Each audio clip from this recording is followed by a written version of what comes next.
Hello learners, आप सभी को प्यार भरा नमस्कार। गेम्सली क्लासेस के यूट्यूब सेशन में आपका बहुत बहुत स्वागत है। लास्ट मिनट मैराथन चल रहा है, एग्जामिनेशन बहुत नज़दीक है और सेशंस बिल्कुल स्किप मत करना आप, है ना।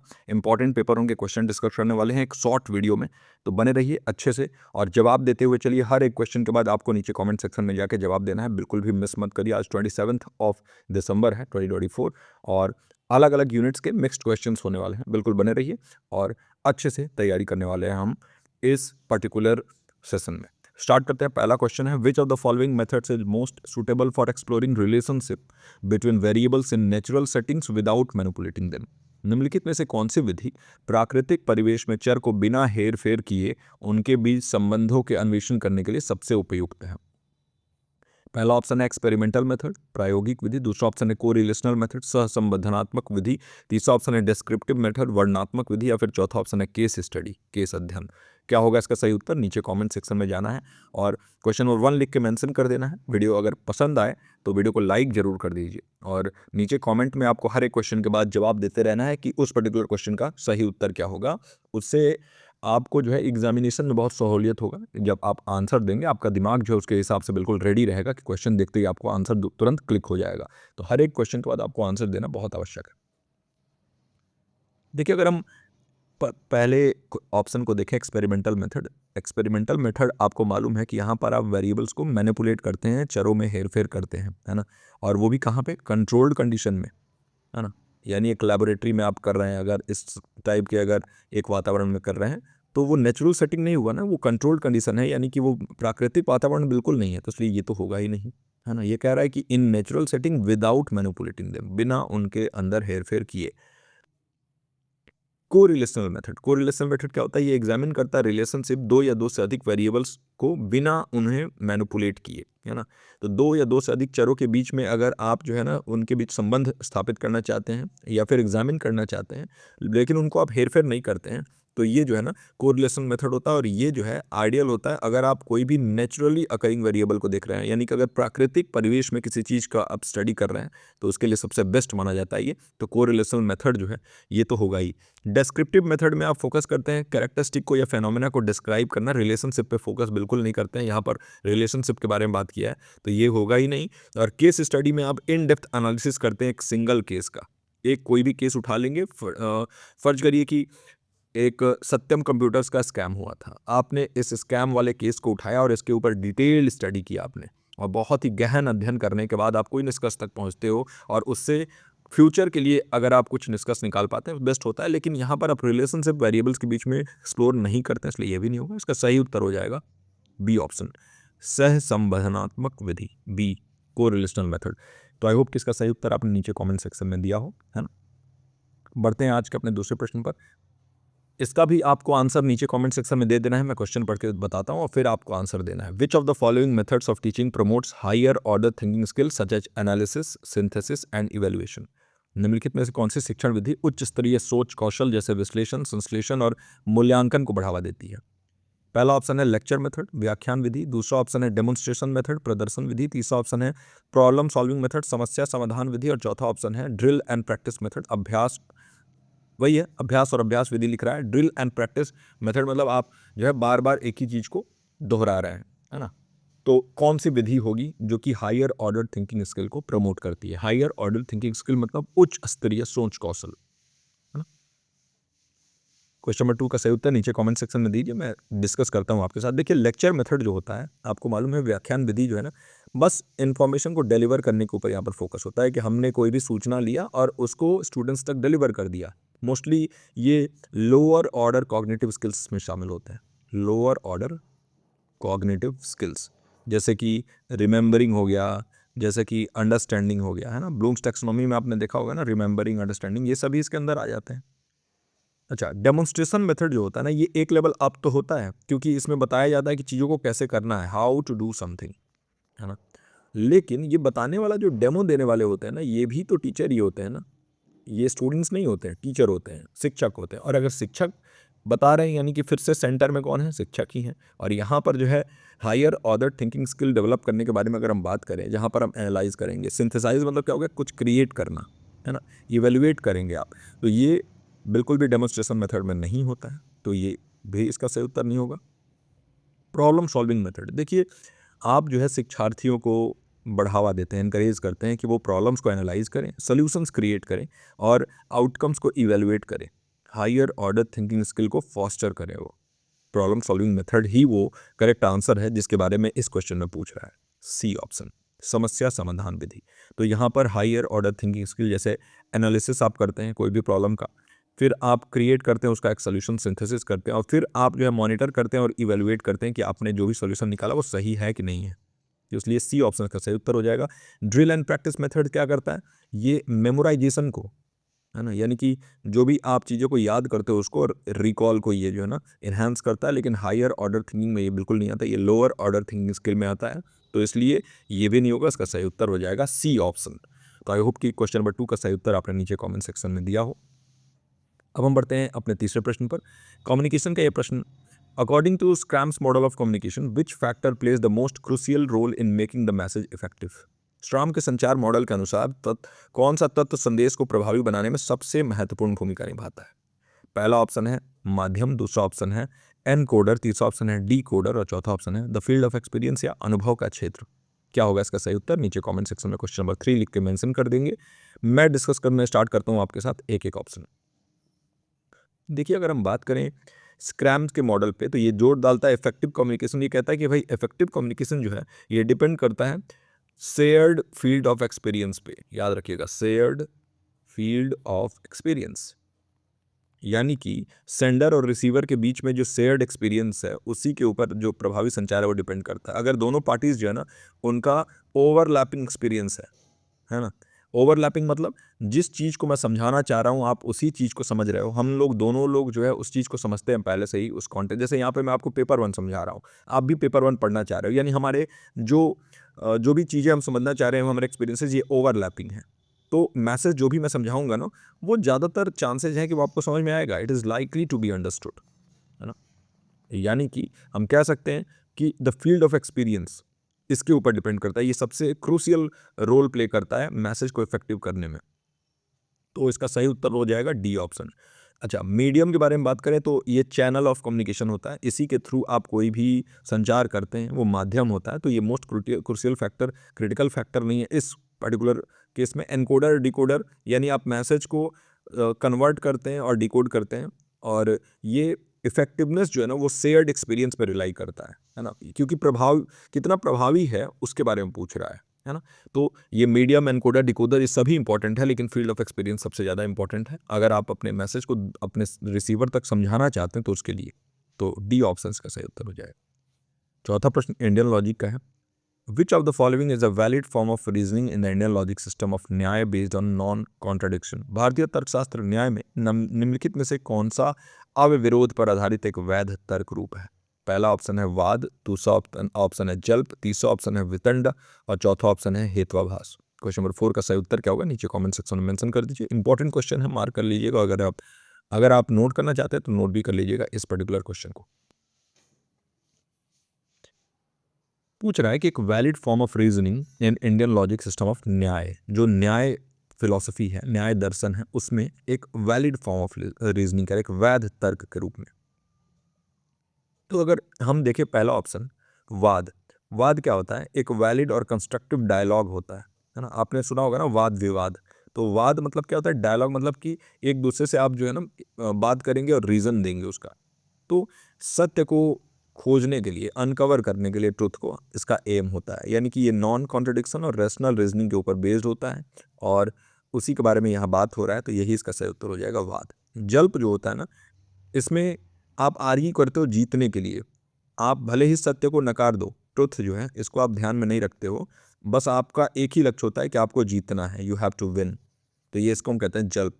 वितंड जो होता है ये क्रिटिसाइज करते हैं, कोई भी कंस्ट्रक्टिव आर्गुमेंट नहीं देते हैं, बस आप क्रिटिसाइज कर रहे हैं। जैसे नेता लोग क्या करते हैं, एक दूसरे को की टांग खिंचाई करते रहते हैं, भले ही खुद भी वही चीज़ कर रहे हो।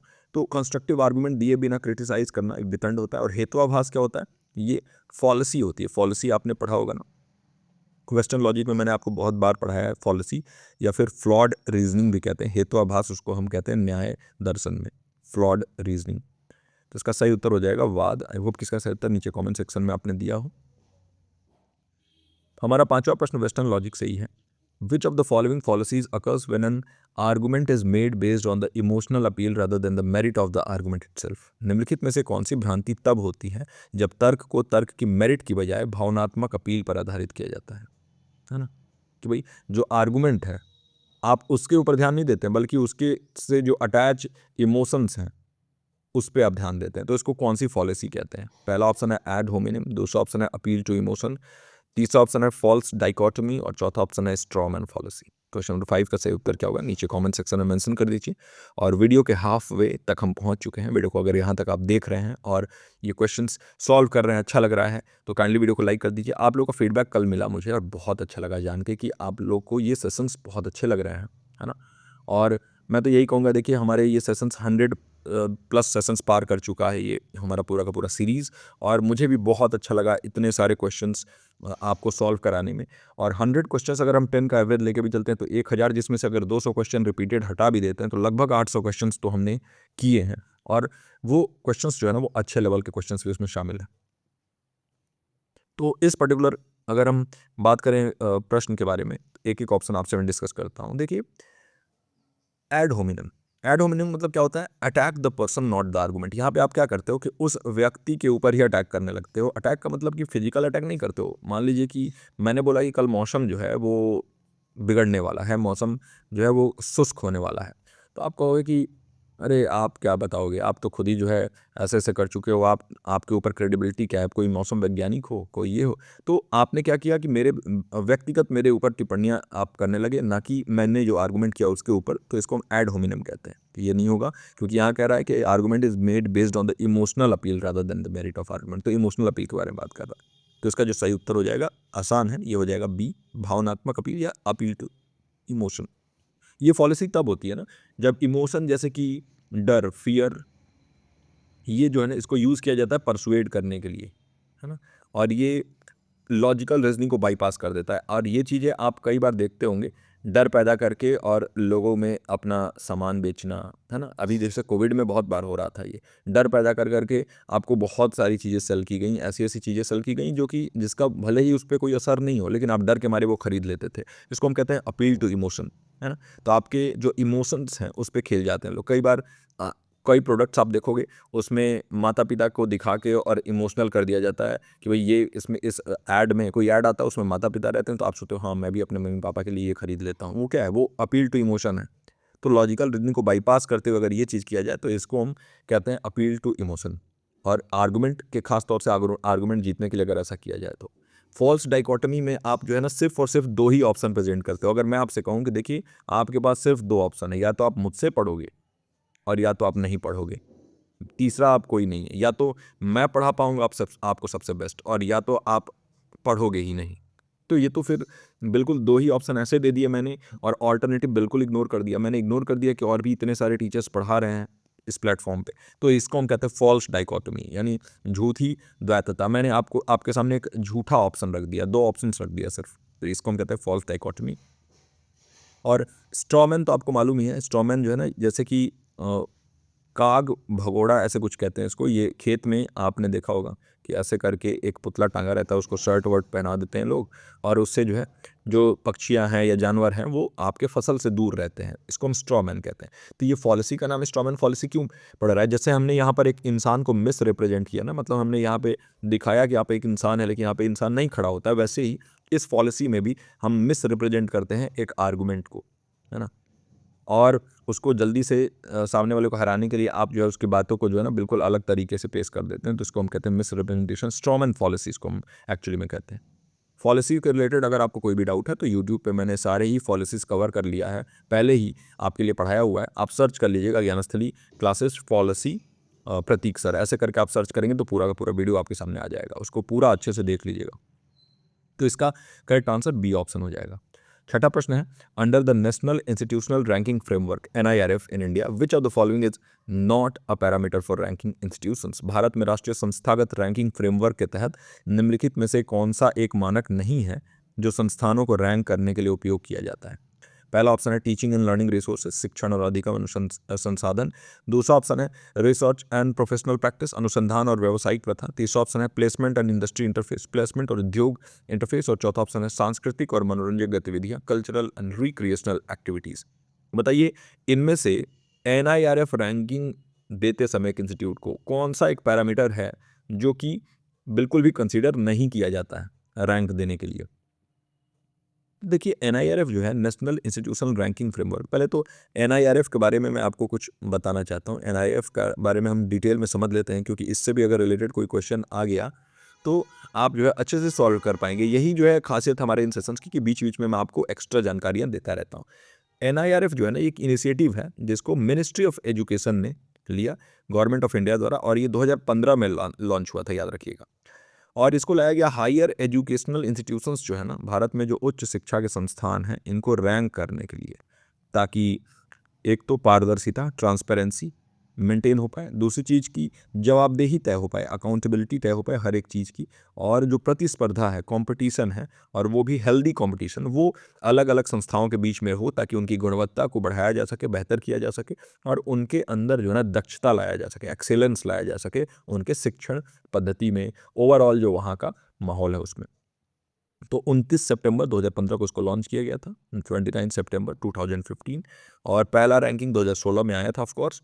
और ये यूनिवर्सिटीज़ कॉलेजेस स्कूल्स को जो है ना हायर स्कूल्स को उनको जो है ये करते हैं रैंक, लेकिन मेनली यूनिवर्सिटीज़ और कॉलेजेस शामिल होते हैं, प्रोफेशनल कोर्सेज जैसे कि इंजीनियरिंग मैनेजमेंट फार्मेसी वगैरह, इन सभी चीज़ों को और पार्टिसिपेट करते हैं इसमें अलग अलग जो है ना वो इंस्टीट्यूशंस। लगभग 4000 कॉलेजेस ने इसमें पार्टिसिपेट किया था 2023 में, है ना।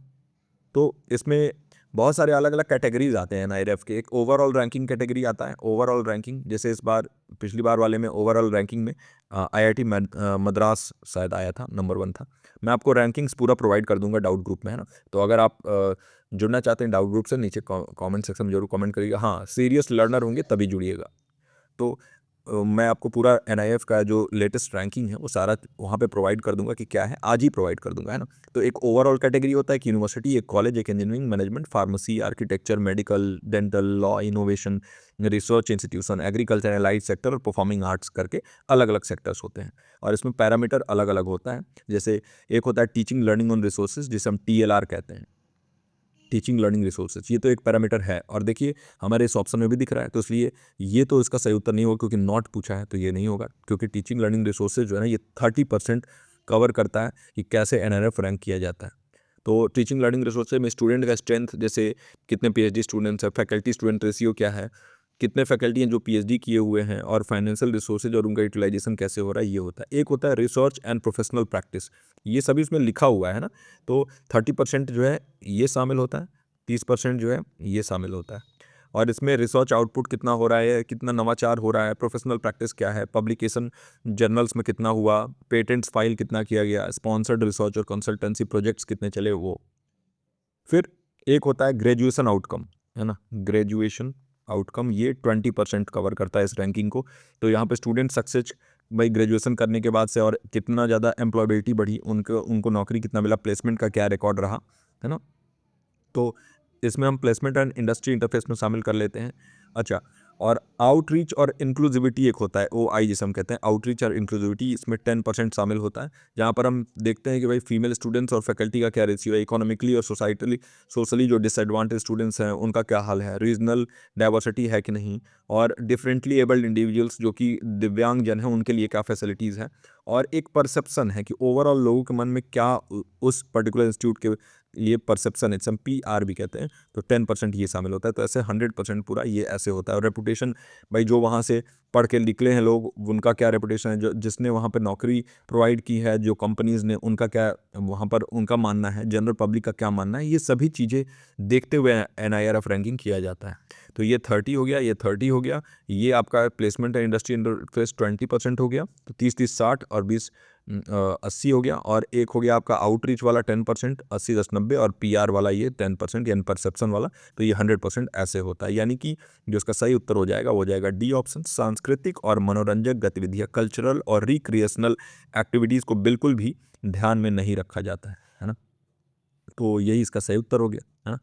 बाकी 7वां प्रश्न है हमारा, the Paris agreement on climate change aims to limit the global temperature rise to. आसान प्रश्न है, जलवायु परिवर्तन पर पेरिस समझौता जो हुआ था, है ना, इसका वैश्विक तापन वृद्धि को निम्नलिखित में से किस स्तर तक सीमित करना है, बताइए। तो पेरिस समझौता या पेरिस एग्रीमेंट के बारे में भी हम डिटेल में समझ लेते हैं और फिर आपको सब समझ में आ जाएगा कि क्या होता है। देखिए एक एक चीज़ आपका यहाँ पे क्लियर होता जा रहा है। पेरिस एग्रीमेंट को अडॉप्ट किया गया था 12 दिसंबर 2015। मेनली आपको 2015 याद रखना है। और ये जो 21वां कॉन्फ्रेंस ऑफ पार्टीज हुआ था ना, 21st कॉन्फ्रेंस ऑफ पार्टी, जिसे हम कॉप कहते हैं या कॉप 21 भी बोलते हैं इसको, पेरिस में हुआ था ये। और इसी में ये एक लैंडमार्क इंटरनेशनल ट्रीटी, और ये जलवायु परिवर्तन, क्लाइमेट चेंज को कॉम्बैट करने के लिए, उसका सामना करने के लिए हमने ये ट्रीटी लिया। और ये अलग अलग नेशंस को यूनाइट करता है, एक दूसरे में जोड़ता है, ताकि हम कलेक्टिव एफर्ट ले सकें ग्लोबल वार्मिंग को लिमिट करने के लिए और इसके जो डेवास्टेटिंग इफेक्ट्स हैं उसको मिटिगेट करने के लिए, उसका सामना करने के लिए, उससे निपटने के लिए।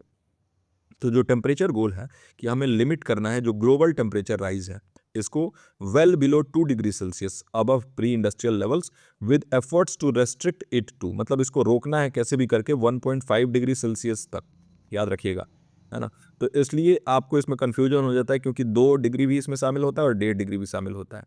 तो जो इसका करेक्ट आंसर होगा तो वो होगा बी ऑप्शन। याद रखिएगा 2 डिग्री भले ही है, वो थ्रेशोल्ड है, वो हायर लिमिट है, लेकिन आपको 1.5 डिग्री पर रोकना है ना। तो पेरिस एग्रीमेंट गोल सेट करता है कि ग्लोबल टेम्परेचर राइज को वेल बिलो 2 डिग्री सेल्सियस रखना है, लेकिन एम है कि 1.5 डिग्री तक ही रहे ये, ताकि क्लाइमेट रिस्क को हम सिग्निफिकेंटली कम कर सकें। तो बी ऑप्शन का सही उत्तर हो जाएगा, है ना। तो आई होप कि ये क्वेश्चन भी आपको अच्छे से समझ में आ गया हो पेरिस एग्रीमेंट के बारे में। कुछ और अगर जानकारी आपको चाहिए, चलिए आपको कुछ एडिशनल जानकारी अगर आपको चाहिए तो मैं दे देता हूँ। देखिए पेरिस एग्रीमेंट जो है ना, एक कॉर्नर स्टोन है ग्लोबल क्लाइमेट एक्शन के लिए, और हम इसको मानते हैं कि भाई जो क्योटो प्रोटोकॉल हुआ था ना 1997 में, तो उसी के एक सक्सेसर के रूप में हम इसको देखते हैं, क्योंकि 1997 वाला क्योटो प्रोटोकॉल एक बाइंडिंग एग्रीमेंट था, यानी कि यहाँ पर जो जितने भी देश शामिल थे, तो वो जो है, क्योंकि वो बाइंडिंग एग्रीमेंट था, तो वहाँ उनके ऊपर जो है वो अलग अलग पेनाल्टीज़ भी लग जाती थी। लेकिन ये बाइंडिंग एग्रीमेंट नहीं है, ये टोटली जो है ना, वो देश अपने हिसाब से यहाँ पर शामिल हो सकती थी। तो इसका गोल जो है ना, उसको अगर हम अचीव करते हैं, नहीं करेंगे तो कैटास्ट्रॉफिक क्लाइमेट इम्पैक्ट हमें देखने को मिल सकता है ना।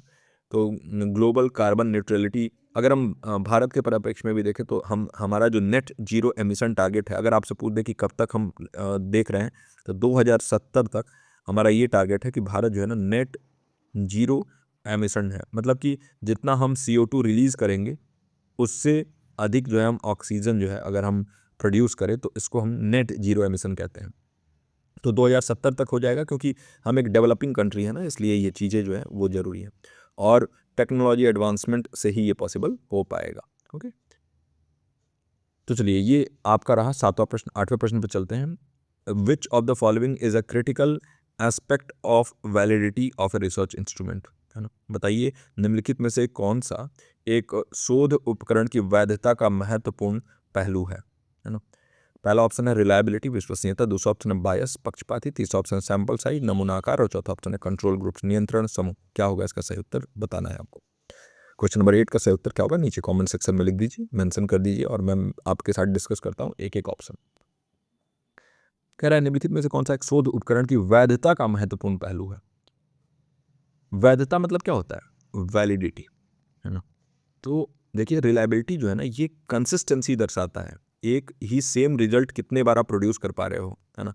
मान लीजिए कि अगर आपने अभी टेम्परेचर किसी भी एक चीज़ का मेज़र किया तो आया 1 डिग्री सेल्सियस, फिर से किया तो आया 2 डिग्री, फिर आया 1.5 डिग्री, फिर आया 3 डिग्री। तो ये क्या है, ये जो है ना फ्लक्चुएट कर रहा है, तो ये इस पे आप रिलायबल नहीं कह सकते हो उसको। लेकिन अगर एक इंस्ट्रूमेंट से अगर मेज़र करो 1 डिग्री हर बार दे रहा है, तो मतलब ये रिलायबल है, क्योंकि वो सेम रिजल्ट प्रोड्यूस कर रहा है बार बार। तो ये तो रिलायबिलिटी हो गया। और ये पूछ रहा है कि validity of a research instrument का एक क्रिटिकल एस्पेक्ट क्या है, तो ये तो बिल्कुल नहीं होगा। दूसरा ऑप्शन है बायस। देखिए वैलिडिटी किसे हम कहते हैं, validity refers to whether an instrument measures what it claims to measure. मतलब एक इंस्ट्रूमेंट, कोई भी एक इंस्ट्रूमेंट है, तो ये कह रहा है कि मैं टेम्परेचर माप सकता हूँ, और जब आप टेम्परेचर मापने गए तो ये जो है ना, ये प्रेशर मापता है, टेम्परेचर माप ही नहीं रहा है। तो फिर ये तो वैलिड ही नहीं हुआ ना, जिस चीज़ को मापने के लिए इसको जाना जाता है वो माप ही नहीं रहा है। तो अगर कोई इंस्ट्रूमेंट उसी चीज़ को माप पाए जो इस चीज़ को मापने का वो दावा कर रहा है, तो उसी को हम कहते हैं कि वो वैलिड है। और रिसर्च में भी अगर आप रिसर्च कर रहे हैं तो वैलिड रिसर्च तभी होगा जब जो आप इंटेंड कर रहे हैं कि जिस चीज़ को आप रिसर्च कर रहे हैं वही आप अगर कर पा रहे हैं तो वो वैलिड रिसर्च है। तो बायस जो है ना, वो एक मेजर थ्रेट होता है वैलिडिटी के लिए, क्योंकि ये रिजल्ट को डिस्टॉर्ट कर देता है ना। यानी अगर आप पक्षपात हो जाएंगे, पक्षपाती करने लगेंगे, तो वो कहीं ना कहीं आपकी वैलिडिटी को खराब कर देगा, क्योंकि आप जो मापना चाहेंगे वो माप नहीं पाएंगे। तो इसलिए ये एक बहुत ही क्रिटिकल एस्पेक्ट है वैलिडिटी का, और यही इसका करेक्ट आंसर हो जाएगा। सैंपल साइज और कंट्रोल ग्रुप के बारे में बात करें तो ये मेथडोलॉजी से रिलेटेड है ना। और मेथडोलॉजी में ये इंस्ट्रूमेंट वैलिडिटी से रिलेटेड नहीं है। एक इंस्ट्रूमेंट कितना वैलिड है वो इससे डिसाइड होता है, बायस से। सैंपल साइज से उसका कोई मतलब नहीं है, ना ही कंट्रोल ग्रुप से उसका मतलब है। ये तो एक मेथडोलॉजी के अंदर आ जाता है ना, कि आप जो है सैंपल साइज क्या रखना चाहते हैं, कंट्रोल ग्रुप क्या है, एक्सपेरिमेंटल ग्रुप क्या है, ये सभी। तो बी ऑप्शन इसका सही उत्तर हो जाएगा। आई होप कि इसका सही उत्तर आपने नीचे कॉमेंट सेक्शन में दिया हो। अब हम बढ़ते हैं अपने 9वें प्रश्न पर। According to the principles of constructivism, which type of learning environment is considered most effective? रचनावाद के सिद्धांतों के अनुसार किस प्रकार का अधिगम पर्यावरण सबसे प्रभावी माना जाता है? पहला ऑप्शन है टीचर सेंटर्ड लर्निंग, शिक्षक केंद्रित अधिगम। दूसरा ऑप्शन है स्टूडेंट सेंटर्ड लर्निंग, छात्र केंद्रित अधिगम। तीसरा ऑप्शन है एक्सपोजिटरी लर्निंग, व्याख्यात्मक अधिगम। और चौथा ऑप्शन है कोलाबरेटिव लर्निंग, सहकारी अधिगम। बताइए कि अगर हम कंस्ट्रक्टिविज्म के प्रिंसिपल के बारे में बात करें तो कौन से टाइप का लर्निंग एनवायरनमेंट जो है ना वो सबसे प्रभावी माना जाता है रचनावाद के सिद्धांतों के अनुसार? बताइए। जो भी इसका सही उत्तर होगा नीचे कमेंट सेक्शन में क्वेश्चन नंबर 9 लिख के मेंशन कर दीजिए। वीडियो को यहाँ तक अगर आपने देखा है और लाइक नहीं किया है तो काइंडली वीडियो को लाइक कर दीजिए, आपसे रिक्वेस्ट करता हूँ। और देखिए सेशंस में डेली जुड़ा करिए ना। आपको 12:15 बजे, 12 से 12:30 के बीच में सेशंस आते हैं, आपको खुद ही जुड़ जाना चाहिए। नोटिफिकेशन आए ना आए आपको बिल्कुल जुड़ना होगा, आपको ढूंढना होगा चीज़ों को कैसे करना है, ठीक है। तो आप बिल्कुल जुड़ा करिए सेशन से, और जो फीडबैक आपका मिलता ही रहता है और बहुत अच्छा लगता है जान के कि जो भी मैं कर रहा हूँ, जो भी एक छोटी सी प्रयास कर रहा हूँ आपके लिए, वो आप तक पहुँच रहा है और आपके लिए वो सही काम कर रहा है। अगर हम बात करें एक एक ऑप्शन की, देखिए टीचर सेंटर्ड लर्निंग जो है ना कभी भी कंस्ट्रक्टिविज्म का एक अप्रोच होता ही नहीं है। टीचर सेंटर्ड लर्निंग मतलब यहाँ पर स्टूडेंट जो है ना वो निष्क्रिय है, पैसिव लर्निंग कर रहे हैं। तो ये कंस्ट्रक्टिविस्ट प्रिंसिपल से होगा ही नहीं। कंस्ट्रक्टिविस्ट रचनावाद मतलब जो स्टूडेंट्स है ना वो रचना करेंगे, वो क्रिएशन करेंगे खुद ही, है ना। तो टीचर सेंटर्ड लर्निंग जो है वो बिल्कुल नहीं होगा इसका सही उत्तर। स्टूडेंट सेंटर्ड लर्निंग जो है ना ये इसका सही उत्तर हो जाएगा। छात्र केंद्रित अधिगम। कंस्ट्रक्टिविज्म जोर डालता है एक्टिव लर्निंग पे, याद रखिएगा, सक्रिय अधिगम पर, एक्टिव लर्निंग पर। स्टूडेंट्स कंस्ट्रक्ट करते हैं अपना नॉलेज एक्सप्लोरेशन से, इंटरेक्शन से, ताकि स्टूडेंट सेंटर्ड लर्निंग जो है ना ये सबसे ज़्यादा प्रभावी, सबसे ज़्यादा इफेक्टिव माना जाता है। अगर हम एक्सपोजिटरी लर्निंग के बारे में बात करें ना तो एक्सपोजिटरी लर्निंग भी जो है एक तरीके से हम देखें तो ये लेक्चर मेथड की तरह ही होता है, और इसमें भी ज़्यादा डिफरेंस नहीं। यहाँ भी स्टूडेंट्स पैसिव ही होते हैं। और कोलाबरेटिव लर्निंग जो होता है ये हम कह सकते हैं कि ये इफेक्टिव तो है लेकिन काफ़ी ब्रॉड है। कंस्ट्रक्टिविज्म जो है ना स्पेसिफिकली जोर डालता है स्टूडेंट सेंटर्ड अप्रोच पे। कोलाबरेटिव लर्निंग में यहाँ पर टीचर और स्टूडेंट इन दोनों का जो है ना कोलाबरेशन के ऊपर बात होता है, और साथ ही साथ इनके पीयर्स, इनके सहपाठी। तो ये चूंकि एक पॉजिटिव चीज़ तो है कोलाबरेटिव लर्निंग, लेकिन ये कंस्ट्रक्टिविज्म नहीं है। कंस्ट्रक्टिविज्म मतलब students construct their own knowledge, खुद का ज्ञान वो खुद ही जो है रचना कर रहे हैं उसका। तो उसमें स्टूडेंट सेंटर्ड लर्निंग ही सही उत्तर होगा, बी ऑप्शन। अब हम आ चुके हैं अपने इस पर्टिकुलर सेशन के आखिरी प्रश्न पर, और वेस्टर्न लॉजिक का ये क्वेश्चन है। In logical reasoning the fallacy of composition occurs when, बताइए तार्किक तर्क में संविधान की भ्रांति, है ना, फॉलिसी ऑफ कॉम्पोजिशन कब होती है? पहला ऑप्शन है the whole is assumed to have the same properties as its parts, संपूर्ण को उसके भागों के समान गुण होने का अनुमान किया जाता है तब। या फिर an argument is made based on the opposing views weakness, यानी किसी तर्क को विरोधी दृष्टिकोण की कमजोरी पर आधारित किया जाता है तब। या फिर अ causal connection is wrongly assumed, एक गलत तरीके से कारणात्मक संबंध स्थापित किया जाता है तब। या फिर a conclusion is drawn based on insufficient data, अपर्याप्त डेटा पर आधारित निष्कर्ष निकाला जाता है तब। बताइए एक लॉजिकल रीजनिंग में फॉलिसी ऑफ कॉम्पोजिशन कब होता है? देखिए फॉलिसी ऑफ कॉम्पोजिशन, तो ये पॉलिसी तब अराइज होती है ना जब अज्यूम कर लेते हैं आप कि जो ट्रू है पार्ट के लिए, इंडिविजुअल पार्ट्स के लिए, वही होल के लिए भी ट्रू होगा। मतलब आपने कहा, मान लीजिए मोटरसाइकिल आप चलाते हो, तो मोटरसाइकिल का आपने जो है ना हैंडल बार, क्योंकि वो रिपेयर हो रही थी तो आपने हैंडल बार उठाया तो वो हल्का था, तो आपने कहा कि ये हैंडल बार हल्का है यानी पूरा का पूरा मोटरसाइकिल भी हल्का होगा। तो क्या ये वैलिड पॉइंट है? बिल्कुल नहीं है, क्योंकि वो मोटरसाइकिल अलग अलग पार्ट से मिल के बनी है तो वो तो भारी हो जाएगी ना। तो यानी कि आप ये कह रहे हैं कि इंडिविजुअल पार्ट्स के लिए जो ट्रू है वही होल के लिए भी ट्रू होगा, तो ये ऑलवेज वैलिड नहीं होगा। तो ये कह रहा है कि इसका जो जो सही उत्तर होगा कि the whole is assume to have the same properties as its parts, तो ये बिल्कुल यही इसका सही उत्तर होगा। फॉलिसी ऑफ कॉम्पोजिशन हम इसी को कहते हैं। N argument is made based on opposing views weakness, तो इसको हम क्या कहते हैं? अपोजिंग व्यू को अगर आप कमजोर करना चाहोगे तो इसको हम स्ट्रॉ मैन फॉलिसी में लाते हैं, स्ट्रॉ मैन फॉलिसी।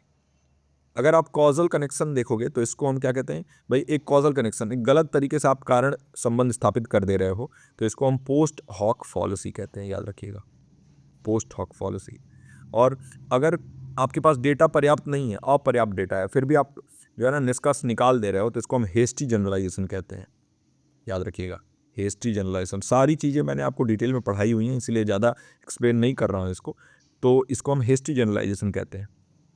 तो जो इसका सही उत्तर होगा, संपूर्ण को उसके भागों के समान गुण होने का अनुमान किया जाता है। यही जो तार्किक तर्क में जो फॉलिसी ऑफ कॉम्पोजिशन है, ये ही तब अकर होता है जब आप कोई भी पार्ट्स के लिए जो ट्रू है उसको मान लेते हैं कि होल के लिए भी वही ट्रू होगा, है ना। आपने बोला कि देखिए एक टीम का एक प्लेयर है, कोई भी एक प्लेयर वो बहुत अच्छा खेलता है तो पूरी टीम अच्छी खेलती है, जरूरी थोड़ी है वही हो सकता है फॉर्म में हो, बाकी सभी जो है आउट ऑफ फॉर्म हो। तो ए ऑप्शन इसका करेक्ट आंसर होगा।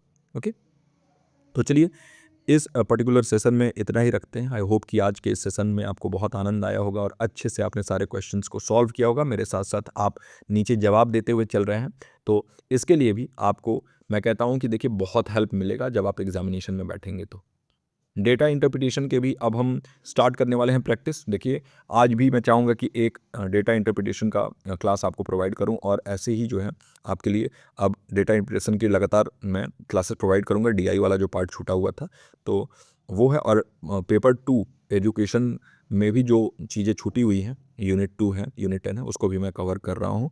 तो सारी चीज़ें जो है ना थोड़ा सा इसमें मेरा बिजी शेड्यूल हो गया है, लेकिन फिर भी मैं कोशिश कर रहा हूँ अपने तौर पे कि सारी चीज़ें बहुत अच्छे तरीके से आपको प्रोवाइड कर सकूँ। चलिए इस पर्टिकुलर सेशन में यहीं तक, मैं मिलता हूँ आपसे अगले सेशन के साथ। टिल देन आप अपना और अपनों का ख्याल रखिए। नमस्कार।